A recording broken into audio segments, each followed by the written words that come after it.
The Ghost Train is this absolute one-of-a-kind thing. It's difficult to describe, and I don't want to give away too many surprises. There's nothing else like it, and it should really start, I think, a whole new type of attraction. It's scary, and it's fun, and it's very different, and it's very ambitious. We actually take people into a warehouse space, and you see this huge Victorian train carriage which is hanging from chains in the middle of this enormous warehouse. And various things start to happen that you might not expect.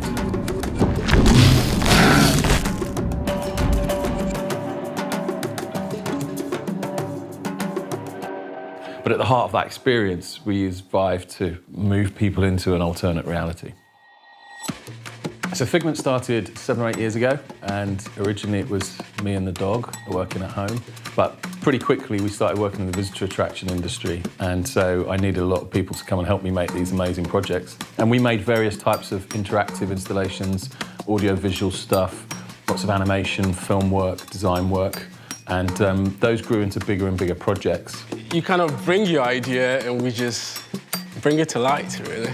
A few years ago now, we got interested in the DK1 and started looking at that to see what we could do with it. We were very excited about it, and we were all very, very happy when Merlin approached us to do the Ghost Train at Thorpe Park. So Figment's got a long-standing relationship with Merlin Entertainments. So they approached us initially and said, we've got a really interesting project, and we know you guys are doing some VR work, so why don't you come and have a chat with this guy?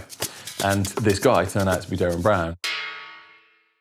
In the UK, you know, he's a very well-known illusionist, and he does a lot of kind of mind tricks on people. He's had loads of TV shows, brilliant performer, so the opportunity to work with him was great. It was his concept. I was show producer on this, so I worked very closely with him, developing the script, developing the ideas. It was a really interesting evolution in the project, but Derren was involved all the way through, and he was really into the VR thing.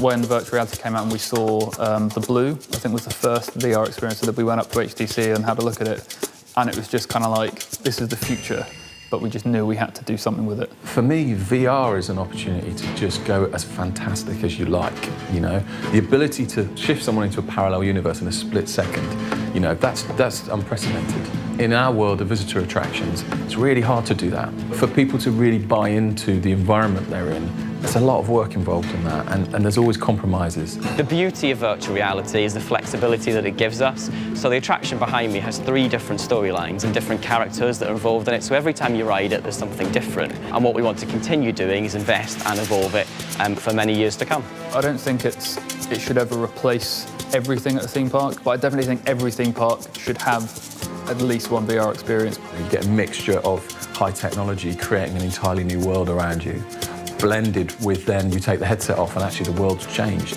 and there really is new stuff around you. One of the reasons I enjoy working for Figment is we don't shy away from stuff that we haven't necessarily done before. So when we were given the challenge of doing 60 PCs, 60 headsets on 3 trains in a Wi-Fi network with a lot of show control back-end stuff as well, that was a good thing that we wanted to do. We were up for that. So the Ghost Train project is massively ambitious. You know, it was a 3-year project from inception through to opening to the public, and it was a tough 3 years because there was a building that had to be built, there was a bunch of stuff that isn't VR that's in there, physical, moving ride systems, and then there's the VR element, and all of that needs to be band together. I think that was the real challenge and the real, you know, opportunity to make something that people will believe is really there in front of them. That was probably the biggest hurdle, was that we really had to think about how we were animating stuff and creating stuff in a totally different way.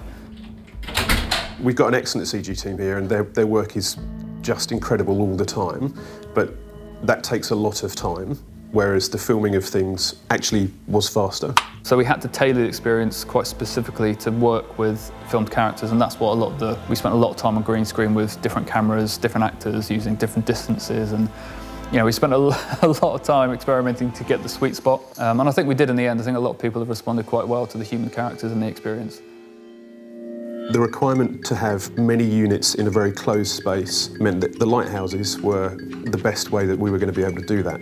So the fact that you have this inside-out tracking system with Vive was just a massive benefit to us. We've got, let's say, 58 people, so roughly 20 people in kind of 3 blocks.